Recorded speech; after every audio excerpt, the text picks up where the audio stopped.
instead of like 1001. What are we getting on? Come on. I mean, what do I look like? 1001. 1000. That is. We got a lot. It's a mouthful. Yeah. Who needs it? It's episode 1, take 2. 1 part 2. Like, the 1 second. 2.0. Yes. The sequel. Yes. Episode 1, the sequel.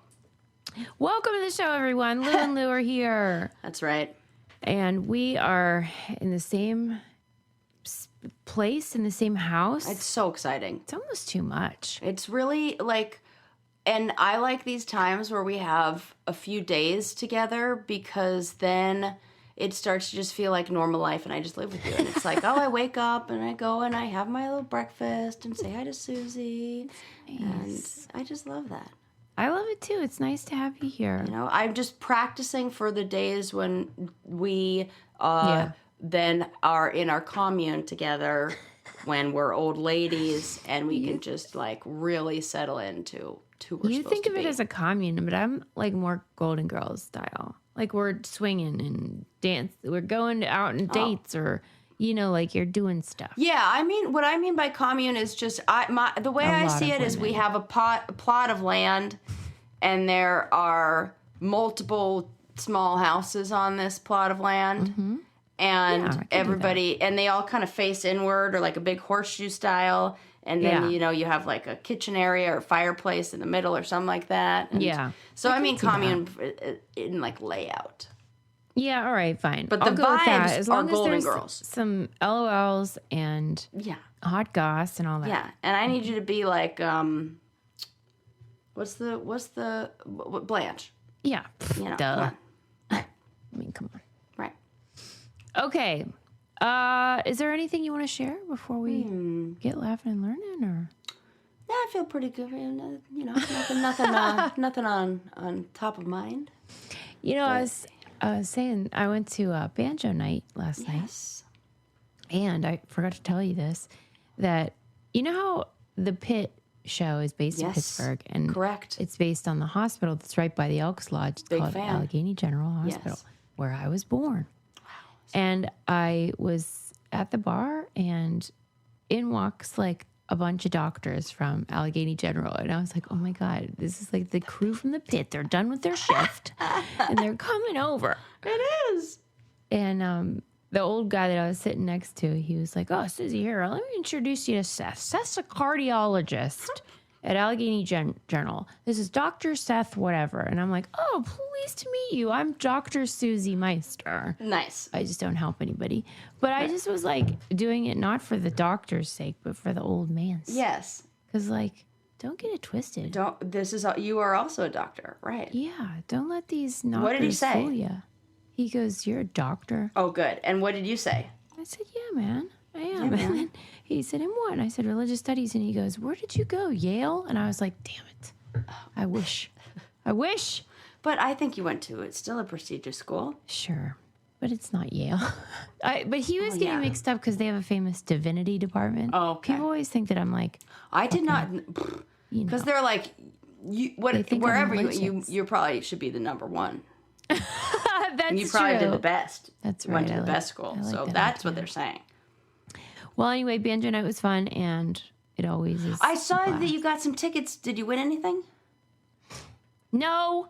I'm sorry I played that darn 50-50, and the only time I won was 50-50 is really it's a misnomer. A deceiving name. Yeah. Because that's making you think you got a 50-50 shot. That my dad, that's what he told me the odds of winning the lottery were. You either will or you won't. I don't know. I, to this day, don't know if he was joking. So funny. That's such a good joke. Either way. To himself. Either way. Okay. What I wanted to start with is, I wanted to know if you are watching season 2 of one of your favorite shows ever, Jury Duty. Oh my gosh, I started it. But here's the problem, is that I started it with my girlfriend who has not seen Jury Duty season 1. And so I'm doing a lot of explaining of like, okay, but what you have to see, and then he didn't, and then why? Because really I didn't watch season 1. And you just went in, I mean, I'd known about the show from you. She had a lot of questions. It was like, Or maybe I did too much talking during the intro, which I often do. Oh, okay. Yeah, maybe. Maybe she didn't catch the premise or whatever. And I had to be like, just stick it out. Like, this is reality TV, but the best kind. Yeah, it's like the only kind of prank I like. I've seen the first, 3 episodes. Okay. Love it. So adorable. It's so adorable. If you're not familiar with the show, or if you didn't hear Sarah talk about the season 1, the original season was basically this unsuspecting regular guy who thinks he's truly serving jury duty. Mm-hmm. And all of the people around him are actors unbeknownst to him. And they just capture his reaction to their crazy behavior. Yeah, weird situations. And it's been off the air for 3 years because it's really hard to coordinate this huge lie. Yes. Really. Oh!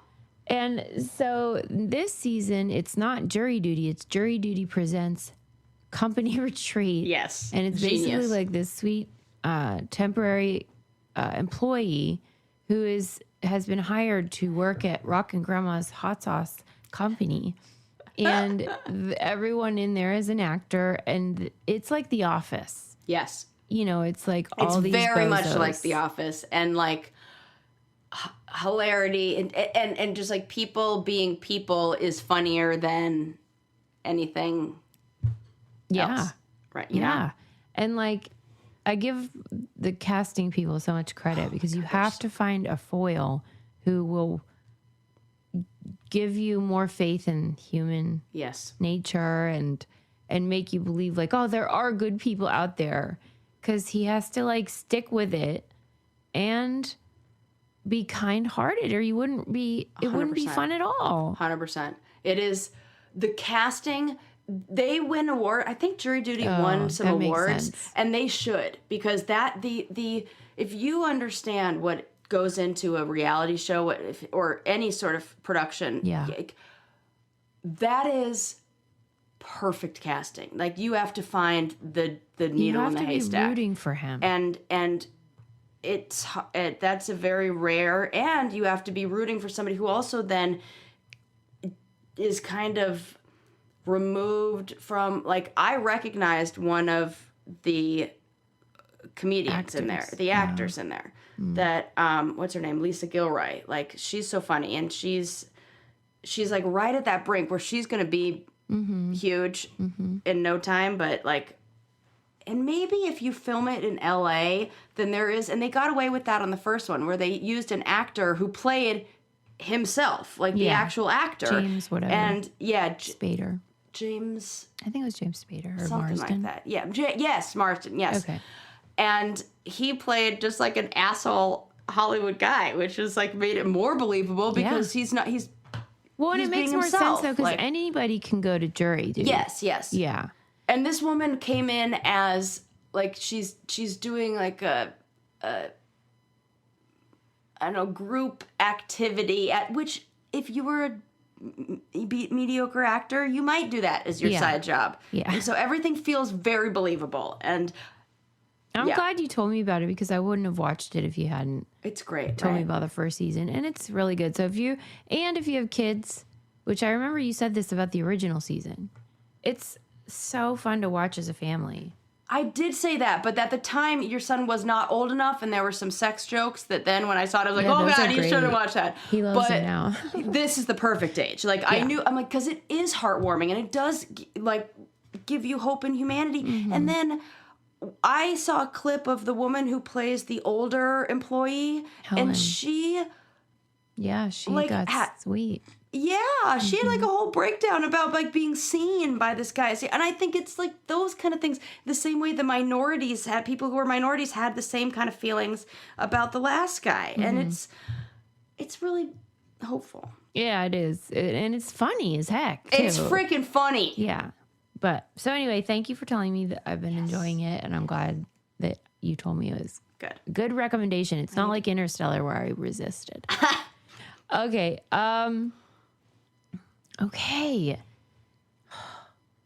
I love a callback. We've been on the air so long that we've had these things come up. We're we talked about this 5 years ago. Now, guess what? There's an update. Yes. So there is an update about the chess world's anal bead scandal. Oh, okay. Yes. We have been waiting for this investigation yes. to be complete. Well, if you were not familiar at the time or did not hear our reporting on the anal beads, a top chess player lost to a mediocre chess player. And next thing you know, there were accusations flying around that guy had put anal beads up his butthole and was getting some sort of alerts that were guiding his moves. Or like a butt plug that was, or something. That's how I remembered it, but they had said anal beads. Really? Okay. Yes. Okay. So it's something that pulses, like almost like you're sending Morse code, but through the butt. Through their beehole. Okay. Which actually like wouldn't be that hard to write code to do something like that. Write code. I'm sure it's out there. Right. Somebody's definitely. The anal beads community is on it. Yeah. Okay. And somebody's at the time, figured out how to like run Oregon Trail on a EPT pregnancy test, like digital pregnancy test. I've seen that. So we can do it all. You can but do it they all. can't find Nancy Guthrie. Yeah. I'm just saying. Okay. Where's Nancy? Okay. So I've said that like 4 times it's so since funny. you've been here. It's really funny. It's like now it's just like the punchline. I mean, not for that family, but because whenever Sarah and I travel to, like when we went to Brazil and like something doesn't go right, I'm like, this is why they're not a superpower. Yeah. This is my new version of that. Yes. We're like, okay, great, but where's Nancy? right. It's kind of like your version, like thanks Obama, like yeah. Yes. Okay. So at the time, I remember like we didn't know if he really did use anal beads, but we really enjoyed this was being accused. I am going with the fan fiction. Yes, whatever you're saying, Yeah, like, okay, fingers crossed, because, like, what a delight. What a delight for everybody. And I don't know why I guess because chess, I don't know why, but it feels like that game, people are very worried about cheating. You know what I'm saying? Mm-hmm. Like, they're on alert, I think there's those guys. It kind of feels like tennis and their whole thing about wearing white and they're fucking like, we have to be, there's some sort of like honor and tradition and blah, blah, blah. People are very protective of chess in that way, that like, this is like a dignified game in some way. So like, we don't cheat because that's like what you do in pro wrestling, not in chess. We're the intelligentsia. Yes, that's that's the vibe that's how I'm and we're just like interpreting that. Okay. Yeah, I don't give a shit. Okay, we're all very impressed. But anyway, the head guy, the top chess player, he's called Magnus. And people have compared him to like, basically a computer. Yeah. And he's seen as just like unbeatable. He's lost before, but it's always been like competitive and just that was people understand why he lost when he does like it's amazing that chess players like they go I see where I made the mistake and it's fine that I lost and blah blah blah like that's a fine loss. They're weird. They are. If it's like I didn't see it coming kind of lost, then they're mad about it or like And this match with the alleged anal beads was a complete blowout. Like this medium guy who wasn't even supposed to be there, he was an alternate that was called up because somebody had COVID or something. Oh my God. And he was like, he's known as the bad boy of chess. Hans is. Funny.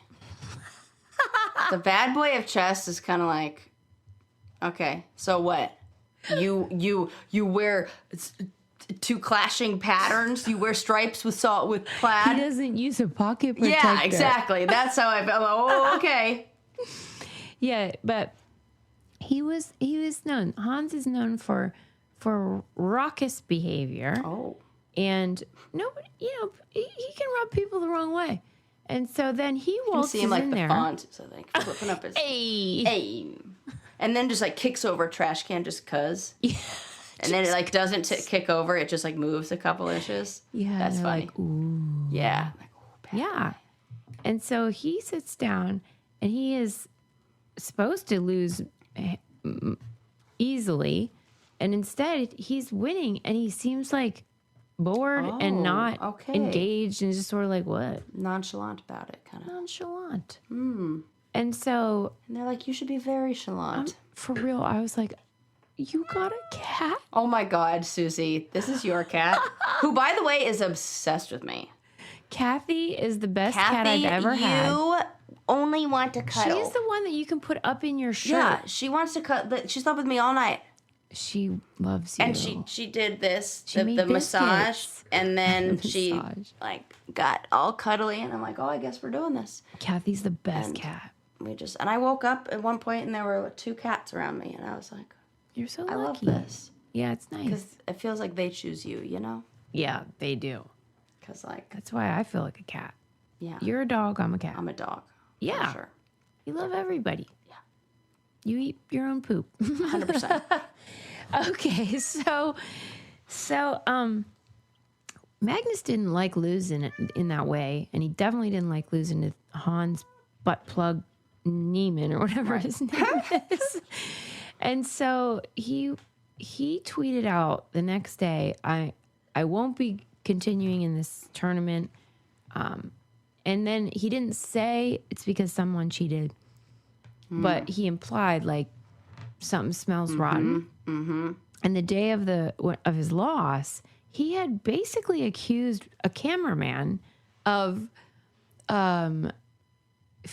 somehow giving info from like online live stream, like they can watch the game in real time. Okay. So then maybe there's all these like fears that somebody's telling you what to do. How would that even help anyway? Like, so you can't. Like, I don't know. I just don't understand it. Okay. But they're serious biz about it. Yeah. And so then when Magnus said, I'm done, and implied that there was cheating. Foul play. Then this basically just like an online troll guy. Yeah. Was like dicking around online and started reading about it because he likes chess. And they were theorizing like, how could he have cheated? What could he have done? Yeah. And somebody had put out the idea like, I think it might have been a rectal massage item. And this troll was like, I am going to like start this rumor. Uh-huh. And he did it, and he put out a tweet, and he like started chatting in like Discord, you know, where they start all that bullshit they do. Yep. And then it like caught on. And there's literally no truth to it. This is how rumors start. This is exactly how it starts. And then we all in the media were psyched out of our minds because what a delight. Yeah. That there's a chess anal bead story. Right. Of course I'm clicking on that. That was brain candy. Please. That's what our show, that's fuel. Right. The show runs on champagne and those stories. And butt stories. Yes. So anywho, I guess I'm just here to say that, listen, I hate when I find out a story is fake like that. He might have done it, but we don't have any evidence to say. Yeah, and that guy just went hard to Reddit, and it's just no. Yeah. But you know what I'm thinking? That account that was like, yeah, he's probably using anal massagers to cheat. Let's look at him for cheating with anal massagers. Yeah, you just told on yourself, dude. You just told on yourself. Because, like, nobody else ever thought of that. And he's like, oh, like, what if he, like, stuck massagers, like, up his butt and then, like, used that to cheat? And, like, that'd be crazy, right? Hypothetically. That's what happened. That guy's cheating with butt massagers. Facts. Yeah. He, like, you know when Jan Brady made up a boyfriend? Yeah. And she called him George Glass because she saw the glass. Correct. It's like he did that because he had a rectal massager right there. Up and his like, bum I know. at the moment. He's like, could he have done it like this? And we're all like, how's that even work? And he's like, exactly like this? Like, yeah. Okay. So I wanted you to know that. I wanted you to have an update on that. Okay. But you know what's funny is like, what's worse? Getting convicted, getting accused of something that you know you didn't do, or everyone believing that is like being like, well, he probably would do that. Yeah, that wouldn't be my favorite. Don't accuse me of something, but I think it would be more painful if somebody did accuse me of something and then everybody else was like, yeah, I believe that about her. Yeah, or like whatever it is. I'm like, what? That's not who I am, you know. That's why I always try to really emphasize whenever that has happened to me where somebody's saying things that's not true. I'm always just like, we tell everything. Everything. I wish I had secrets. Right. I got none. None. You people know everything. Right. What secrets do I have? Like, I know one secret we have for staying calm, and that is Veracity, which is a supplement that you can take to, like, you know, the cortisol. Susie, I know so much about this because let me tell you, as a menopausal woman, my entire life has been about balancing different hormones and different things inside your body. All you talk about. It is literally my passion project. What do they call that? Your special interest? Yes, it's my special interest. Yeah. It has become my special interest. Also, I need it to not be crazy. Yeah. And to just function. And so I have learned how much of a difference it makes when you can dial in those things and how much cortisol affects. Oh my gosh. Everything. Are you somebody who struggles with sleeplessness? Are you somebody who struggles and there's like, why do I just like feel like I'm bloated all the time? Focus. Are you somebody who like can't focus and it's brain fog? Well, chances are good your cortisol levels are off, and it affects women.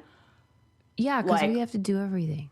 And our hormones fluctuate so much during the day and during the week and during the month. And so things that help balance out, and it's one of those like I didn't notice when things were fine. Yeah. But now I notice it's like that's what happens. It's, you know, you can't just do nothing to the plant for forever. You got to like eventually start showing the signs that you haven't been taking care of it. And now we got to like get it back. And this has been very helpful. Cortisol is like that thing that your brain produces, like stress stuff. Yeah. Stress hormone. It's like puts you into survival mode. Yes. And it's not great. Yeah. I mean, it can like be if a you cascade of effects. Yeah. And Veracity has a cortisol calming supplement that is drug-free, clinically proven, doctor formulated, and all natural. Yeah. And I say thank you because I don't know if you guys noticed, but I'm a little high strung. Yeah, we need everything to help us like know that there's not a lion chasing me right now. That's right. Like that's the only time I want cortisol. Right. Is there a lion? No. So like, why are we dumping like, let's balance that, please. But no thanks. Right. Within 30 minutes, you start to feel a reduction of that stress. And yeah, that is a gift. It is so helpful if you are somebody who struggles with sleeplessness. Keep it in mind, people. Yes. And like, I don't know. I don't know how to tell you. Just do it. Well, people already know because these things start to, people are learning about this stuff. It's becoming more like mainstream, common knowledge. And we're like, oh, I can actually do something. Oh, the food that I eat doesn't give me the right stuff in it because. I know. I'm like, what's up with all this cortisol? I make every bad choice there is all constantly. Exactly. But it's 100% natural ingredients and clinical trials showed no negative side effects. Okay. Hello. So calm your stress the natural way. Head to veracityhealth.co and use code BRAINCANDY for up to 65% off your order. Once again, that's Veracity, VERACITY health.co for up to 65% off. And make sure you use our promo code BRAINCANDY so they know we sent you. Yes. Okay. Next up on the agenda. Well, how much are you enjoying the space Artemis? Oh, so much. Voyage. It's so cute. It's adorable. Well, not only that, I really like that we get a chance to roll our eyes at flat earthers for like, because what are we doing? Like, to anybody who's saying that, like, look at this. Okay, bro. Right. Exactly. So I like that. I like that. Well, how about how hot they all are? They are. Every last one of them. This is one of the, but to me it feels the same as like all Olympians are hot too. where it's like who you are and what you do makes you hot. Like the act of just being an astronaut and doing the kind of things you have to do. You're smart and you're like training hard to get your body and mind and everything ready. That equals hot. BDE big time, but they're also humble. And that's how, yes. You know how I have an astronaut kink. You do have an astronaut kink. You know, I really should have watched Interstellar. I don't know what I was thinking. Oh my God. Well, when this episode comes out, you will have seen it. It's gonna be great. I'm psyched. Just get ready. Yeah, you get ready because I'm about to be in my I element am ready. for 3 hours. Girl. Okay. But they are super hot. And do you know my favorite astronaut, Jim Lovell from Apollo 11? He called them. He gave them a message, and he's in his 90s. That guy is almost 100 years of age. And he is still firing on all cylinders. And they are humble and kind and good and believe in humanity. Yes, they do.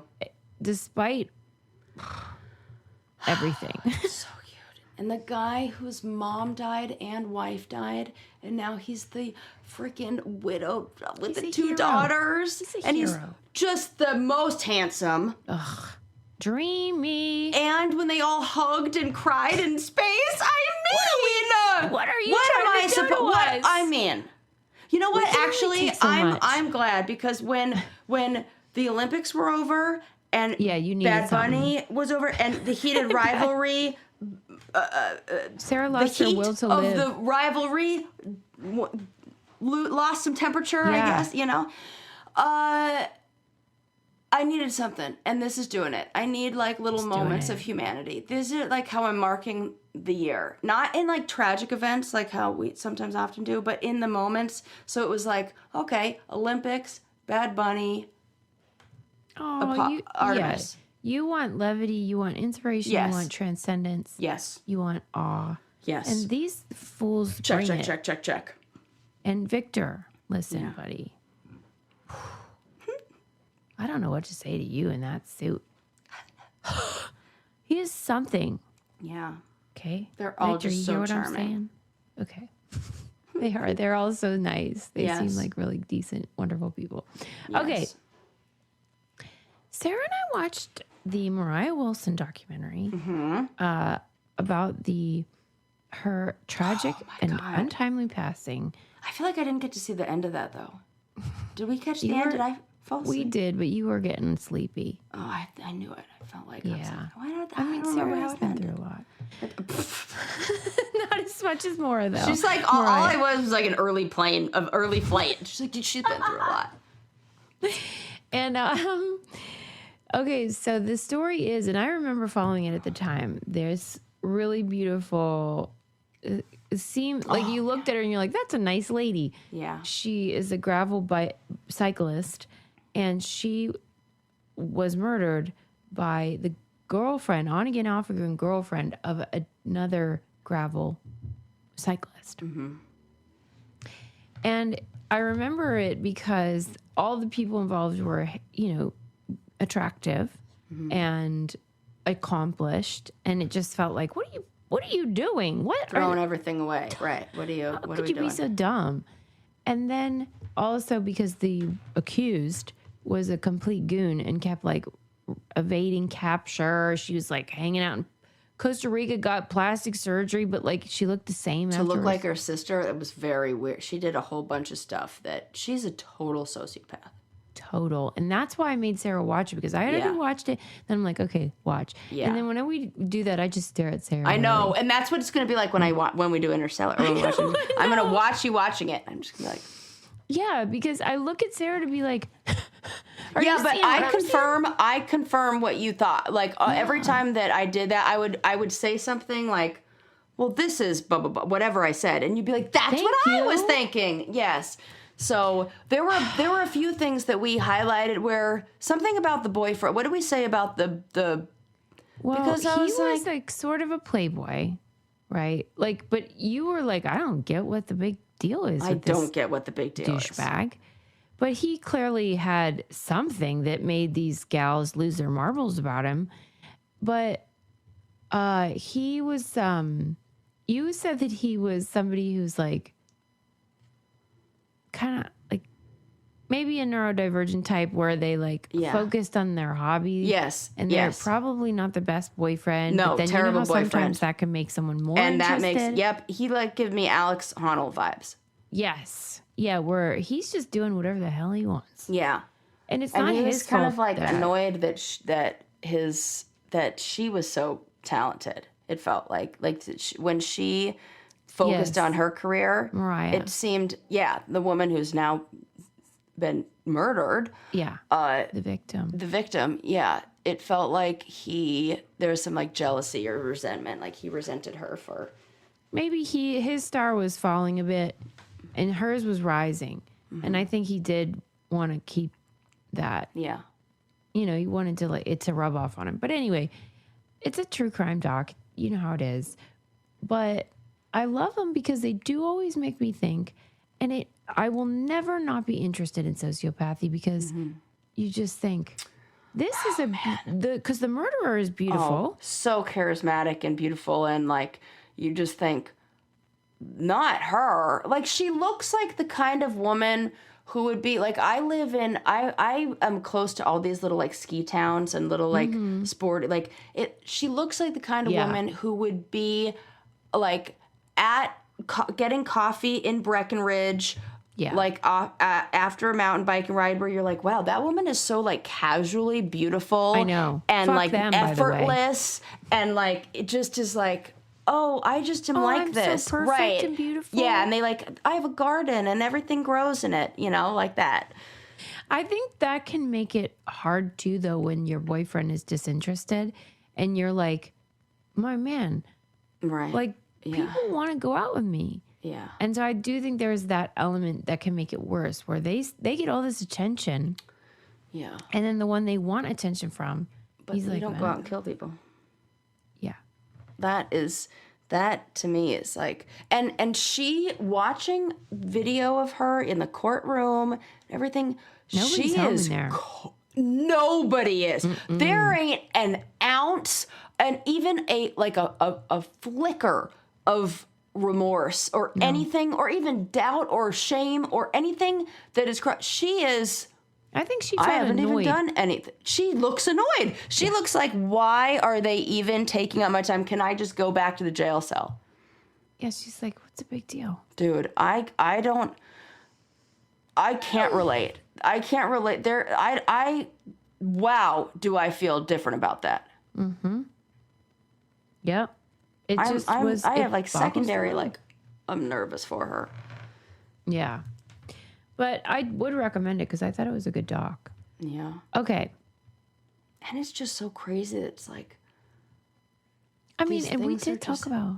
We talked about how, like, I mean, not to be a running gag, but about, like, where's Nancy? Because the reason that it was so obvious who killed this woman was because, her car's on the fucking door, ring cameras. Right. And, her cell phone did this and she texted this and everyone sees the car or whatever. And you just think, I do wonder, how was... I love that I'm talking about Nancy again. Nancy's in this well-to-do neighborhood. Everything was on that camera. Cams. Yeah, everything. And not just her, in that though, doc, Sarah. I couldn't believe the footage that they had in Costa Rica from this documentary. Well, so explain it to me. How do you live in a neighborhood like that and we don't know what kind of car? I don't know. All right. Well, you guys let me know because you online armchair sleuths. I have no idea what you're doing. It's like, what the heck? What the heck is what I'm saying. Okay. You see everything. Did you see the sperm whale birth? What? No. Oh. Your face. Wait, did it live? Is the baby alive? Because I also saw an image of like a whale. This was like a whale, how they will hold on to if a baby dies, and that happened in like this season, that they just, and the whale will just keep swimming with the dead baby. But so I was thinking it was that. Thank God, not that. Moving on. This is better. Well, I learned so much. This was a New York Times article, and it was about the luck of them, the researchers stumbling upon a sperm whale mother giving birth. Wow. And they had drones. And so they could actually watch the process. And what surprised me was I am ignorant. I didn't realize that we know very little about wild births of all sorts of animals. Interesting. I actually, now that you say that, it makes a lot of sense. They said that it's rarely seen outside of captivity. Right. Which is not, captivity births are not indicative of like actual behavior. Right. No, not at all. Think about that. But the most important thing if you were giving birth would be protection, and because you're so vulnerable. So such a big part about childbirth in that natural birth in the wild would be about hiding. Yes. Right. So that's probably why we didn't see a lot. Ages and ages, scholars thought humans were the only ones that like helped the mom. Oh, did she have a midwife? There were 11. Well, I know anybody who's had animals that have had, like even your own cat. When my cats had kittens, my dog was a midwife. Like licked the baby and like lifted it up and put it near mom. It was the cutest thing. It was like, this dog is being a midwife. Wow. And it was crazy that crossed nice. Species. So that's in captivity though. The 11 whales, and they're all, I'm sure it's the women who are coming over to be like. There wasn't only women, but it's mostly women and females. And what was surprising to researchers was half of them weren't related to the mom. Oh, these were just gals besties. Being like, you got this, girl. You can get it, girl. You could do it. Push.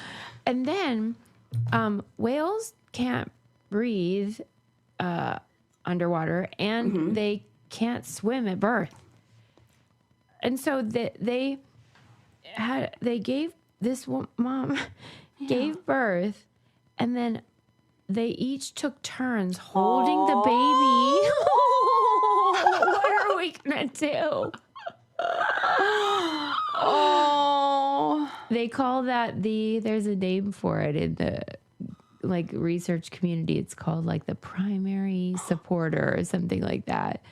And they each took a turn. Oh my God, I'm gonna cry over whales' birth. And it's special. It's so special, and it's like birthing season on farms and everywhere now. And my Instagram feed is, I would say, 50% births of horses and cows and goats, and now it's going to be whales too, because like because we all need to know about all this. Mm-hmm. Okay. Oh, it's so you see how tough we are and how tough animals are and moms are, and you see how casual they are about birth in the wild too. So it's adorable. We love the whales.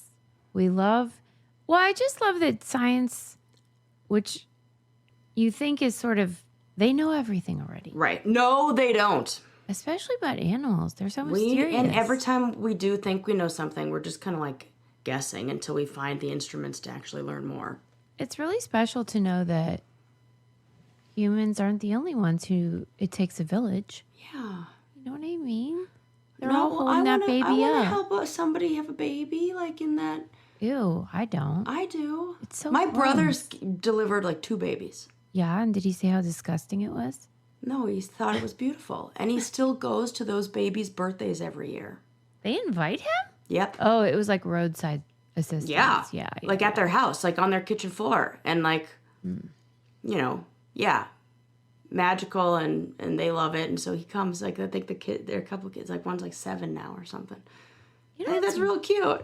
It's weird. I saw it today in the BBC. There was an article about like, there's human women should not be having babies on their backs, right? Right. But like they were framing it as like it was new information. I'm like, we already knew this. It's old information. The only people who didn't know were all the freaking male doctors who were putting women under anesthesia as they were pulling those babies out. I think they knew. They just thought, who cares? We can do it better. Who cares? Yeah. Well, they didn't care when they, like I said, put them under and did all that crazy shit. I know. You know how my mom always talks about, like, when she was having babies. I mean, even me, 79, they just did the old, as she calls it, and I'm pretty sure everyone called it, the saddle block. What's that? It's not an epidural.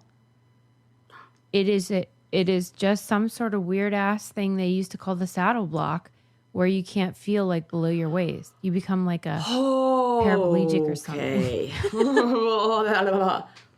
Everything I learn and know about parenthood makes me. Because she says that like the I don't have any pain, reproductive organs. the pain for her, because the whole time you're in labor, you got nothing, and it was hell on earth.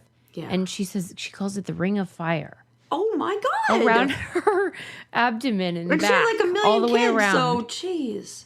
And then when it was time to deliver, they gave you the saddle block. So just during when you'd normally be pushing it out. Oh, we're going to give you something so you physically can't. And then do something like crazy. There was like that Twilight she would stuff. wake up, Dude, and then this baby was there. This is wild. No, that's not how it should be done. No, thank you. It should be done just with the whales 11 whales around. Yeah, we should all be doing it with whales surrounding us. Yes, agreed. Holding the baby up. Yes. Anyway, so that's your inspiration for the day. You know, I heard that there was something about dolphins too. Like, so a while back, there was a place you could go in Hawaii where you can like give birth with the dolphins, and then they shut it down because it was basically like people were like, no, that's dangerous. But every single report said that the dolphins would do like wild stuff. Like they were aware of that I'm sure they were, process, and they can. Why are you into shit like this though? That's because weird. we don't know anything. And I like when we do, weird. And then we're not. I like when we think we do, and then we see this other information where it's like, okay, well then explain that. And I like not being able to explain things. Yeah, but like, do you think it's super cool to have your baby amongst dolphins? Yeah, I think like how about this? I think it's super cool to have your baby amongst dolphins. It would be weird to do something like have your baby amongst a bunch of rats. Or something weird like that, or some other animal that's like, or if I said, oh, I'm gonna give birth in my house filled with cats, like that. No, we're not doing that. But it has to be. It's like the sterilization, or in my brain, the idea of somehow the ocean being. Now, as I say it out loud, it gets worse and worse. So, although a lot of people are into water birth, I mean, I would be into that. That's how I would have done it. Not in the ocean with dolphins. Right, not in the ocean. You know, I wouldn't even do it in a pool with chlorine. It would be like, what, you know, it's water. Like a reverse it would be like fresh water, right? Where we're putting on the show, and the dolphins are just like watching. Yeah, in the splash zone. They really are. Stop. Right? That's actually hilarious. It really is. Because your water breaks. It's like payback. That's funny. Right? It's just, you know, the mysteries of life. Good Lord. Okay. Well, anyway. Well, obviously whale births are a miracle. But you know what else feels like a miracle? Squarespace. And this podcast is sponsored by Squarespace. And we freaking love them because they have all the tools, all the magic for an all-in-one website scenario. So you can have your own business, make some moolah, do your thing. You can scale your business. And they have everything. It's like a one-stop shop. You claim your domain, showcase whatever it is you got cooking, get your website on the go, grow your brand, get paid all in one spot. And I don't understand any of it. That's why I need them. Sarah and I have been like side hustle queens / boss ladies for evs. And we've always had amazing experiences with Squarespace, and we want to encourage you to have the same luck. Head to squarespace.com/braincandy for a free trial. And when you're ready to launch, when you got your whole thing on the go, use offer code BRAINCANDY to save 10% off your first purchase of a website or domain. It is so easy. Thank goodness, because I don't know anything about anything. So make Squarespace your one-stop shop. Again, that is squarespace.com/braincandy for a free trial. When you're ready to launch, use offer code BRAINCANDY to save 10% off your first purchase of a website or domain. Thank us later. Hello. What are your thoughts on this? Oh, I love when you ask that. I think this was an article in New York Magazine, but whatever it was, The Cut, something like that. Yeah. There was an article saying that some people, and I'm assuming by people they mean women. Okay. There are some women who feel like there is like a Disney gap in their relationship. So these are like women that are like super into Disney. Okay. They're, oh my God. What do they call them? Okay. Disney adults. Disney adults, yeah.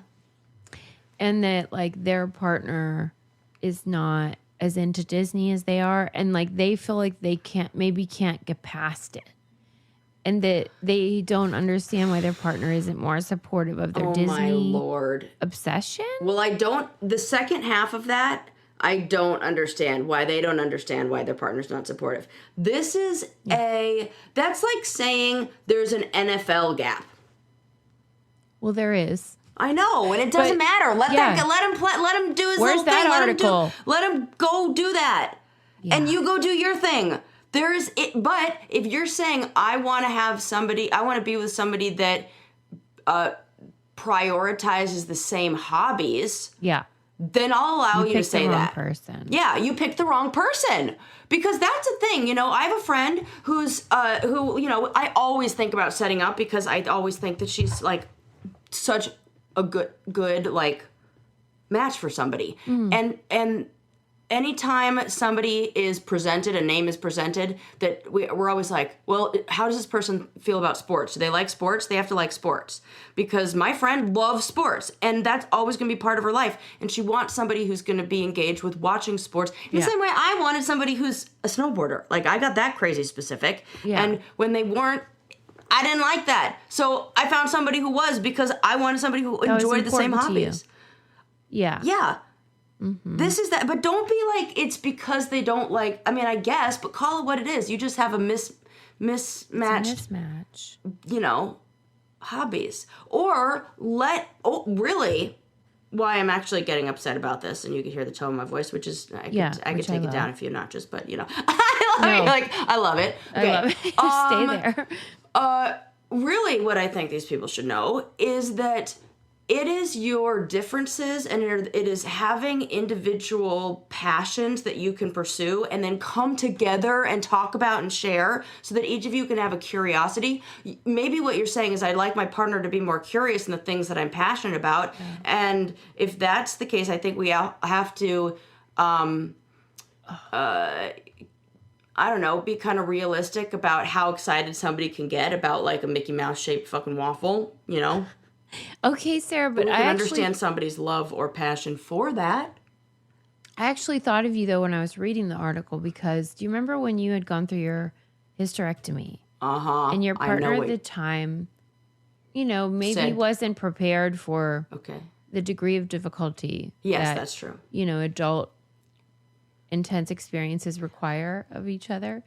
And so you wanted to watch your comfort viewing, which was Toy Story. I was like, I think you're going there with the story. I was so angry. But something that they maybe didn't know or didn't... Oh, no, they knew.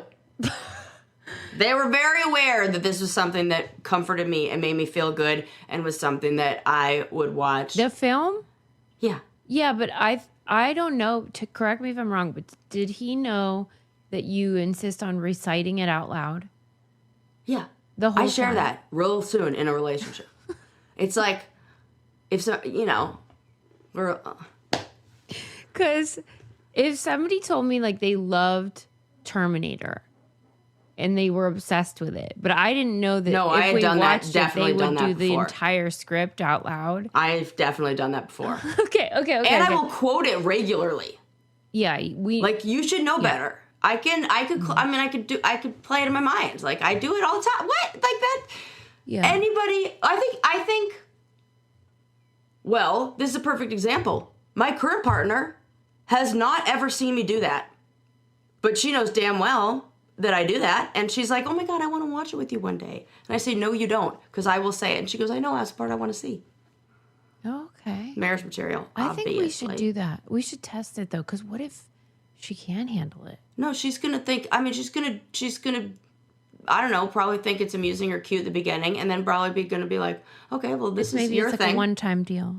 Yeah, maybe. You're not going to want it. But she would sit next to me, and so I could see her, because here's the thing. The only time I've ever busted out Toy Story and recited the lyrics, not lyrics, it's not a song, but you know what I mean, recited the words, is when I'm going through some shit. And if I'm at that place, I know without a doubt that my girlfriend would be sitting next to me, holding my hand, saying, if this is what you need right now, let's do this, in the same way I would. Whatever it is. If I said what I really need is to just cry for an hour, okay, we're going to do that too. It wouldn't matter, because she would understand what I need to feel better. That it was important. Yes.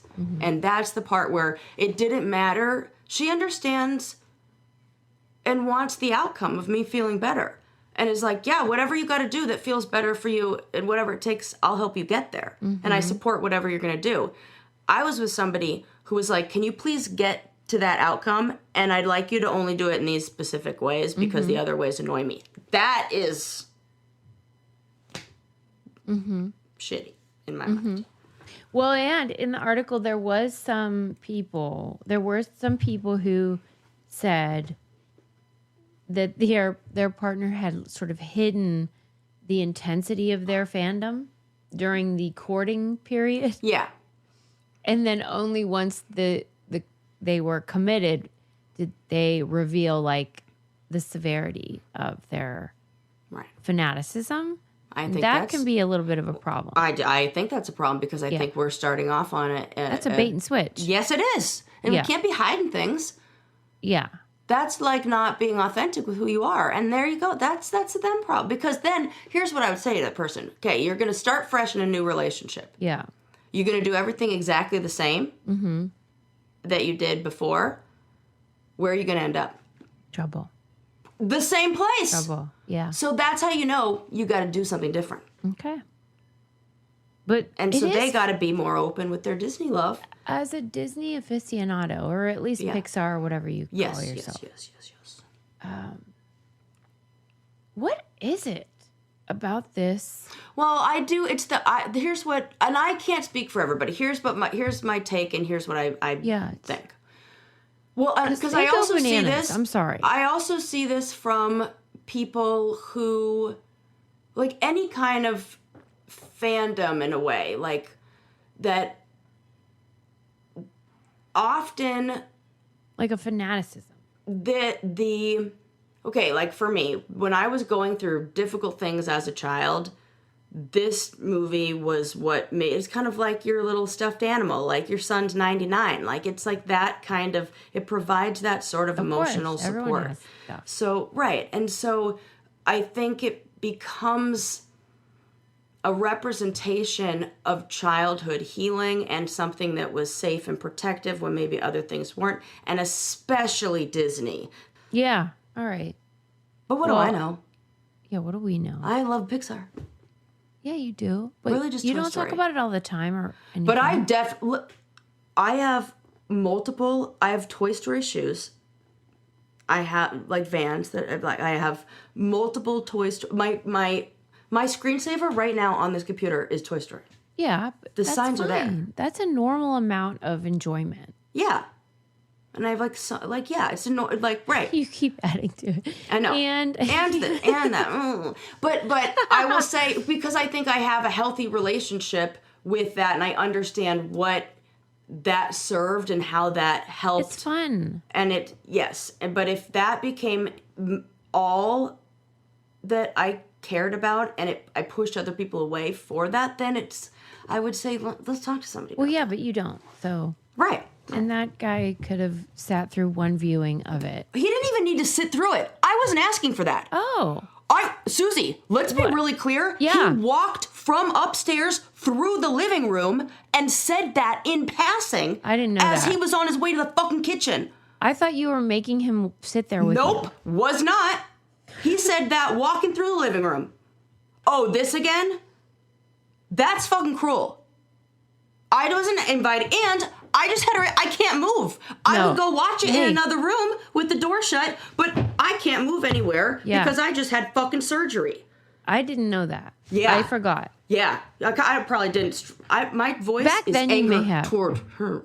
Yeah, no. Because I thought that you were like, you have to sit here and watch this with me. No and way. You were like talking the whole time doing that script. And I would have been like, not into it either. I can remember exactly what step he was where he was walking through. And because it was like one of those moments where you're like, well, I'm never forgetting this. Yeah. This was really I'm a either highlight. Gonna marry the worst person in the world. Oh my God. I would. That would be the thing where you're like, man, that's the moment. Like if I didn't break up with him, that would be the moment where like years later I'd be like, I freaking knew it when that happened. Because that you wouldn't ever support. I gotta take it down a notch. Okay, look, we'll move on. It's fine. Okay, wait. Oh, this is funny. So, you know how seagulls are like disgusting pieces of shit? Sure do. They are gross. They're gross. They're pigeons who try to look prettier and fuck you because they won't leave us alone. So much. And pigeons at least mind their own beeswax. Seagulls never leave us alone. They're so They're hungry. so loud. I'm sick of it with the food. Right? They get aggressive. They're like geese. Yeah, they're kind of, and also like, they're like the ants of the bird world. Yeah. You know? Yes, they are. And I you fucking feed them hate and their they're guts. never going to go away. Yeah. Nobody wants them at a picnic? Nobody wants them anywhere.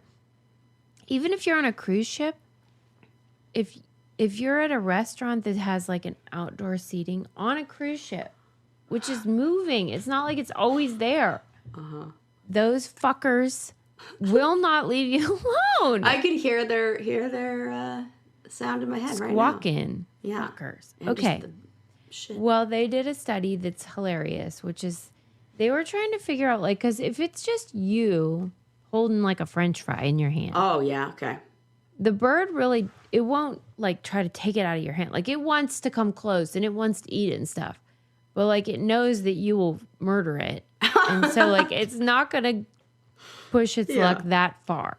Okay. But if you have just like your food right by you, you know, they're going to come and try to steal it out of there. Yeah. How close? That's a good question. I don't know, but it must be the math algorithm of like where they know they could still get away. Yeah, that must be it. Because I've got to say, I'm doing the math with a lot of animals on how close like an In-N-Out burger would have to be to them for me to go for it. I'm not eating it if a bear has it in its little mouth. Right. How far? Right. But if a bear's over there on the picnic table and I'm over there, I'm getting that hamburger. Yeah. Exactly. I'm no better than a seagull. Right. Yeah. You're the seagull of humans. Yeah. So they did a study and they figured their hypothesis was that what keeps the seagull away from you like holding a fry versus the fry that's in like the to-go bag or whatever is your eyeballs. Oh, okay. So they put googly eyes on takeout boxes, like those white ones that like kind of look like people. Yes. You know, it's like a mouth, like a Pac-Man. It is very funny because in Toy Story, they dress up as that, and when he talks, the mouth moves open like the box. Okay. That's their disguises as they sneak into Pizza That's probably where they Planet. got the idea. It's really funny that you mention that. Okay, go ahead. So they put these googly eyes on those like white styrofoam type of to-go boxes that you get from Chili's or wherever. And they found that the rate of theft by seagulls was 50% less. We got to put googly eyes on everything. That is the eyeballs that anthropomorphize the box that frightens at least half of the seagulls away from trying to steal them. And it stands to reason because if you think about it, that's what scarecrows really are, is the simulation of a person. 100%. But here's the thing. With eyeballs, do they have to be googly eyes No. that can be... Okay. Just, you could draw them. Okay. Googly's just Here's a funny what I think. word. Every fast food place or restaurant that is on a pier needs to have a little, like eyeball on their cups, should have some eyeballs or on their little thing. I bet if you said to, like, I don't know, I'm thinking Santa Monica Pier, right? Yeah. If you asked all of the restaurants along there, like, let's just try this experiment. We're going to go in on getting these printed. You're already custom printing maybe, your little French fry holder. And see what it would do for, like, the poop cleanup, for their windows, for their outdoor tables, for just general, And I do wonder how long this would last. Oh, then they catch on because they are kind of smart like that sometimes, birds. You know what I mean? Especially these kind of fuckers. Okay. Oh, gosh. Man, you were thinking one step ahead. This is why I'm not a like we don't know researcher. if this is sustainable, but we know that for now it works, at least, for some time. But I do also wonder, like, let's say your takeout was in a bag rather than like one of those boxes. Yeah. Because the box is like a mouth. Okay. So if it's in a bag and you drew eyeballs on it, yeah, but how does it know if something has just eyeballs on it and no mouth? Yeah, they're just knowing that French fries are in there because of the smell. Yeah. Okay. Yeah. I think it would work. Nose. You think they say eyeballs on any surface?